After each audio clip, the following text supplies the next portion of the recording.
नमस्कार दोस्तों, मैं हूं मनोज महेश्वर और स्वागत है आपका हमारे इस शो में इंडियाज़ अपकमिंग सुपरस्टार्स। और आज के मेरे इस शो में है हमारे हिंदुस्तान की एक और टैलेंटेड एक्ट्रेस सुधा जी। तो हम मिलेंगे सुधा जी से। सुधा जी नमस्ते। नमस्कार। जय श्री कृष्ण। जय श्री कृष्ण। सुधा जी, जो लोग सोचते हैं कि हम अब 55-60 के बाद आराम करते हैं, घर में बैठते हैं, लेकिन 60 या 55-65 चाहे उम्र जो भी हो, लेकिन किसी भी उम्र में इंसान अगर चाहे तो कुछ भी कर सकता है।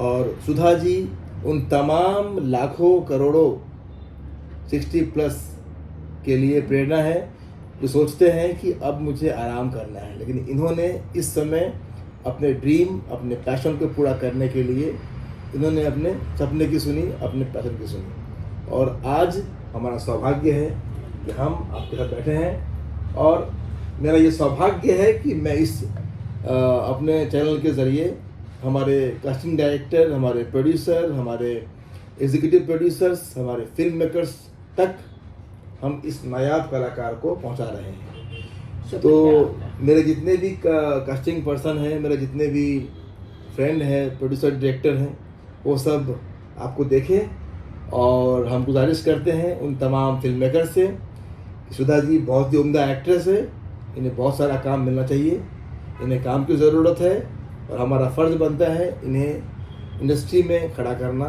और इंडस्ट्री में इस लायक बनाना कि एक समय ऐसा आए कि सुधा जी खुद इंडस्ट्री में अपने आप को बोल पाए, इंडियाज़ अपकमिंग सुपरस्टार।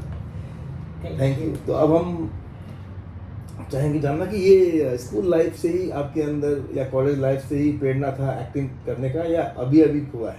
नहीं था तो बचपन से ही। और जैसे कि नई उम्र होती है तो सीखने के बहुत सारे टैलेंट भी बच्चों में होते हैं, और तो मैं बहुत जल्दी पकड़ती थी सारी चीज़ों के लिए। और मेरे घर में रामलीला वगैरह के जो होते हैं, पूरे हिंदुस्तान में रामलीला की कमेटियाँ जाती हैं जो मेरे आजू बाजू रिश्तेदारों के बीच से, तो उनको देख देख के मेरे मन में बहुत आता था। लेकिन क्या है, कुछ परिस्थिति ऐसी हुई, बहुत छोटी उम्र में शादी हो गई, फिर उसके बाद में घर परिवार ऐसा मिला कि जिम्मेदारियां सारी संभालते संभालते अभी सोचती हूँ कि कुछ जिम्मेदारियां ख़त्म हो गई हैं, अभी एक आध और है, वो भी ख़त्म हो जाएंगी, तो क्यों नहीं मैं ऐसा है, मैं सोचती हूँ सीखने के लिए किसी उम्र का तकाजा नहीं। बिल्कुल बिल्कुल। अरे तो और बिल्कुल अच्छी बात है, और अगर आपको सीखने की लालसा है तो कुछ भी कर सकती है जी। तो बस मेरे मन में आया कि मैंने बहुत सारे काम किए हैं लाइफ में।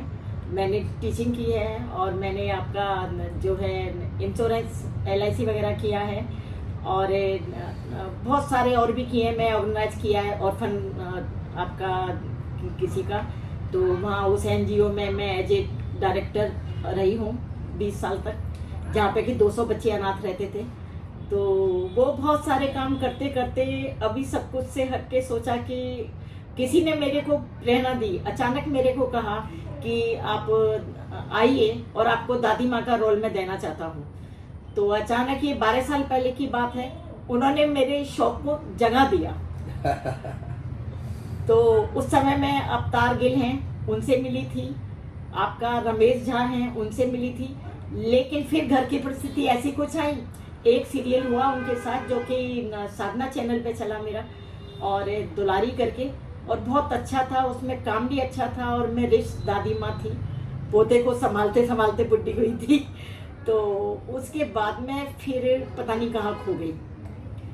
अभी दोबारा से आया फिर जब कोरोना टाइम में, कि मेरे मन में कि मैं एक बार और फिर आजमाती हूँ अपने मुकद्दर को, कोई तो ऐसा होगा जो इस उम्र में मुझे काम दे सकेगा। तो कई बार मैंने नौकरी की भी तलाश की, तो लोग कहते हैं कि आप इस उम्र में नौकरी करोगे, तो मैं कहूँ भाई इस उम्र में क्या बुराई है, अगर मेरे हाथ पे ठीक ठाक है तो मैं कुछ कर सकती हूँ।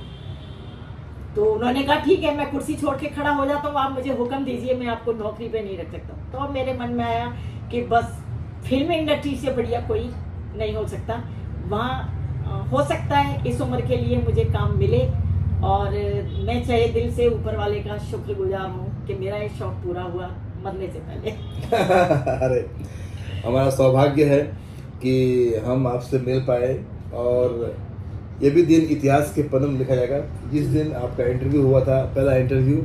जी। और ये इंटरव्यू होने का मकसद हमारा यही है कि आप जैसे कलाकार जो है वो लोगों तक पहुँचे और लोग आपको जान पाए, जी। आपसे ऑडियंस के साथ साथ जो कास्टिंग डायरेक्टर्स हैं वो लोग जान पाए आपसे, और वो अपने फिल्मों में आप तक जो है आपको ले पाए। क्योंकि क्या होता है कि अगर उन तमाम फिल्म मेकर्स को पता ही नहीं है सुधा जी कौन है, कहाँ जी, है, जी, तो जी। कैसे होगा? बिल्कुल सही बात तो कहा आपने। किसी न किसी एक को तो पहल करनी पड़ेगी। बिल्कुल। ये हमारी एक पहल है और मैं पिछले 20 सालों से लगा हुआ हूँ हमारे नए कलाकारों को ऊपर लाने के लिए, और ये मेरी एक और पहल है जिसके लिए मैं कोशिश कर रहा था 10 सालों से, लेकिन अब कर पा रहा हूँ 3 महीने से, कि हर कलाकार को जिसको मैं चाहता हूँ, जो डिजर्व करता है, आप जैसे कलाकार जिसके अंदर कुछ करने की चाहत है, जी। तो वो जब तक उन तमाम प्रोड्यूसर तक नहीं पहुंचेगा आपका चेहरा, तो कैसे लोग काम दे पाएंगे? बिल्कुल सही बात है ये। और ये पहल आपकी के लिए मैं बहुत शुक्रगुजार हूँ कि मैं आई ऐसे ही फेसबुक पे देख के और आपसे मैंने बात की, तो मुझे आपसे बात करके बहुत संतुष्टि मिली। और मैं हमेशा ये सोचती थी जब से मैं यहाँ पे आई हूँ, तो किसी डबिंग के लिए आई हुई थी यहाँ मुंबई, तो बीरा देसाई रोड पे एम्पायर स्टूडियो है, उसमें मेरी डबिंग थी। तो फिर मैंने सोचा कि कुछ दिन रह के मैं अपना नसीब आजमाती हूँ। वो दरम्यान आपसे मुलाकात हुई तो मुझे बहुत अच्छा लगा कि चलिए कहीं ना कहीं मेरा भी कोई गॉडफादर बन के अरे नहीं, आएगा। हमारा सौभाग्य है, और सही मायने में कहे तो हम अगर इसको इस तरीके से ले कि हर प्रोड्यूसर्स की ड्यूटी है, जैसे हर इंसान की एक ड्यूटी होती है कि जो भी हम काम करते हैं, जितना हमारे लिए बनता है वो हम करते हैं, जी। और हमारे हिस्से में से थोड़ा सा हम उनको दे सके, उनके लिए कुछ कर सके, कि जो नीडी है, उसको ज़रूरत है, क्योंकि हम भी कभी ज़रूरतमंद थे, जी। हमें भी किसी ने हाथ दिया तो आज हम यहाँ तक पहुँचे हैं। तो वैसे ही हर आदमी अगर ये ठान ले कि अपने हिस्से में से थोड़ी सी हल्की सी हेल्प करने की चाहत अगर वो अपने अंदर रखे, तो हर कलाकार के लिए काम है, बहुत काम है इंडस्ट्री में। बस ये काम देने की चाहत हो, और आप जैसे कलाकारों को ऊपर लेकर के आने की तमन्ना हो, तो बहुत काम है। तो आप बचपन में या जवानी में या स्कूल कॉलेज के लाइफ में किस एक्ट्रेस को देख करके सोचती थी कि यार ये इसकी मैं फ़ैन हूँ या मुझे ऐसा बनना है? जी, अब वो बात तो ऐसी थी कि लोगों का बिना चाय पिए सिर दर्द हो जाता है। तो पहले विविध भारती चलता था, तो उस पर मैं विज्ञापन देखती थी, तो मैं कहती ये डायलॉग किस लिए बोला है इसने, तो मैं इस फिल्म को देखने जाऊंगी। और जब सोचा कि मैं नहीं देख पा रही हूँ, तो मेरे इतना सिर दर्द होता था कि जब तक मैं देख नहीं लेती थी तो मेरे को ये गाना किस लिए गाया गया है। तो उस समय हेमा मालिनी थी, नूतन थी, आपका फिर रेखा थी, और बहुत सारे नए पुराने कलाकारों को देखा है मैंने। तो आपकी जो धर्मेंद्र जी हैं, धर्मेंद्र के बाद में फिर निरूपा रॉय जी हैं, वो माँ का किरदार में जो करती थी। निरूपा रॉय जी, तो- मुझे तो आपको देख करके तो उनसे मैं बहुत इंस्पायर होती थी कि भाई अच्छा। फिर अभी आपका दिल दे चुके सनम में एक बुढ़िया आई थी, तो वहाँ देख के मेरे को ये लगा कि ऐसे बुढ़े बुढ़े लोग यहाँ आ सकते हैं इस उम्र के, यार मैं क्यों नहीं आ सकती। अरे तो बिल्कुल अगर आप- ईश्वर ने चाहा तो मैं भी आना चाहती हूँ, वो हाथ पकड़ेगा, सुधा जी अच्छे लोगों से मुलाकात क्या होगी। है, देखिए हम लोगों को कास्टिंग के लिए हर दिन जी आता है रिक्वायरमेंट, जी 55 साल का, 60 साल का, जी, जी। 40 साल का, 35 साल का, लेकिन वहां तक प्रोफाइल आपका जाएगा तो ही तो जान पाएंगे ना तभी लोग, तभी जान पाएंगे। है ना? और आप हमें नए कोई हैं, जानकारी नहीं होती। पता नहीं है हम लोग किस इंडस्ट्री में है, जी। तो हम लोगों को आए दिन हजारों आते रिक्वायरमेंट, जी, तो जी। हर जगह प्रोफाइल आपका पहुंचेगा, जी। तो हम प्रोफाइल आपका बनाएंगे, जी। हम सारे आपका। और हमारा एक खासियत ये है कि हम लोग सिनेमा के लिए अलग, ओटीटी के लिए अलग, जी। और टीवी के लिए अलग, एड फिल्मों के लिए अलग अलग बनाते हैं प्रोफाइल, जी ताकि जो हमें सिनेमा का ऑफर आए जी इस एज ग्रुप के लिए, तो आपका हम वो प्रोफाइल दे पाए। हमें जब वेब सीरीज का ऑफर आए तो हम आपको दे पाए। हमें जब एड फिल्मों के लिए आए रिक्वायरमेंट, तो हम आपके एड फिल्म के लिए बनाए गए प्रोफाइल को भेज पाए।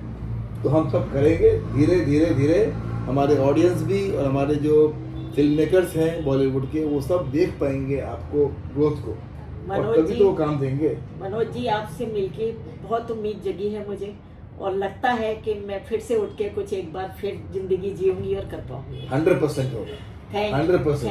थैंक यू देखिए क्या है मैं अभी कुछ टाइम पहले जी मैं इंटरव्यू कर रहा था, तो जी। मैंने उनसे बोला कि 365 दिन एक नए कलाकार को काम मिलना चाहिए। जी कैसे? उन्होंने कहा कैसे? जी जी जी तो ये मैं अभी ये 365 दिन होते हैं एक साल में, बिल्कुल और 365 दिन आपको भी काम मिलना चाहिए। आप जी। बोलेंगे कैसे मिलेगा काम? जी जी जी तो ऐसे मिलेगा कि जैसे मेरे जानने वाले पिछले 20 सालों में मेरे जानने वाले कम से कम 700 लोग हैं। बिल्कुल बिल्कुल 700 लोग हैं इंडस्ट्री में, जी जो और ज़्यादा होंगे, लेकिन 700 लोग हैं। मेरे हाँ। मोबाइल नंबर, मेरे फ़ोन हाँ, में ठीक करीब है।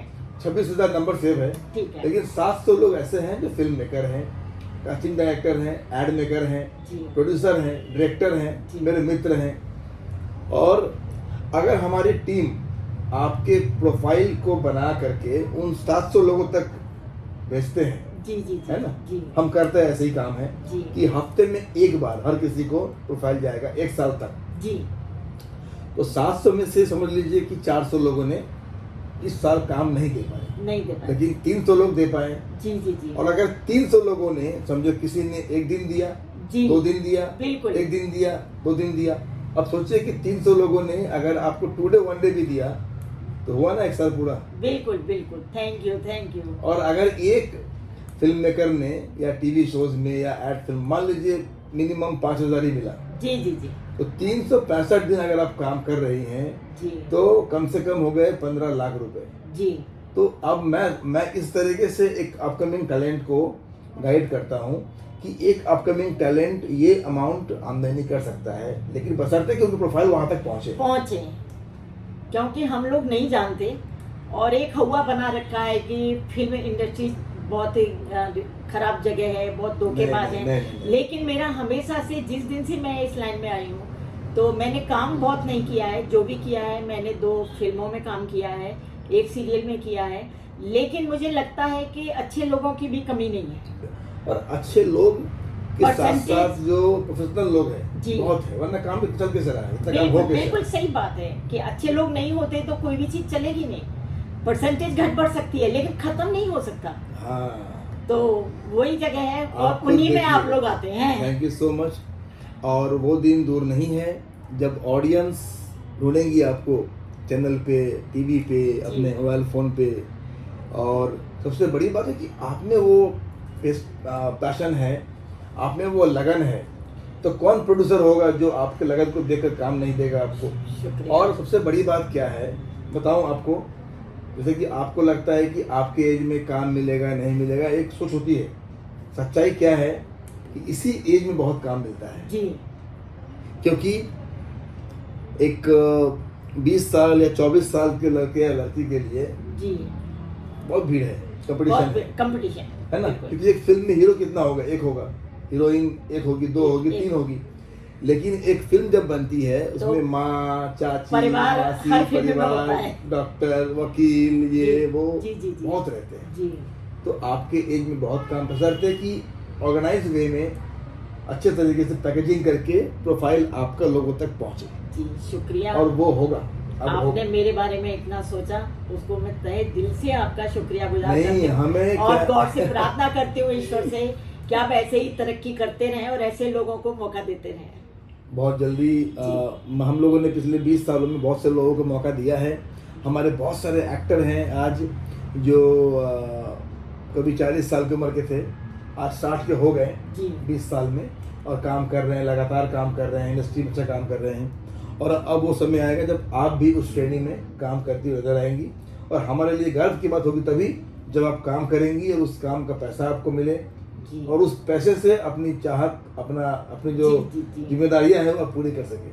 शुक्रिया। और आप अकेले नहीं, देखिए आप अकेले नहीं बनेंगी। आप जब काम करेंगी तो अपने साथ साथ उन तमाम लाखों जो लोग हैं आपके उम्र के, बिल्कुल, उन सबके लिए प्रेरणा बन जाएंगी आप। बिल्कुल तो मुझे भी ऐसा बनना है, इस तरह सुता जी कर रही है। जी तो शुभकामनाएं हैं मेरी आपके साथ, हमेशा आप ऐसे ही मुस्कुराते रहें। और एक आपसे लास्ट सवाल ये है कि आपका हॉबी क्या है?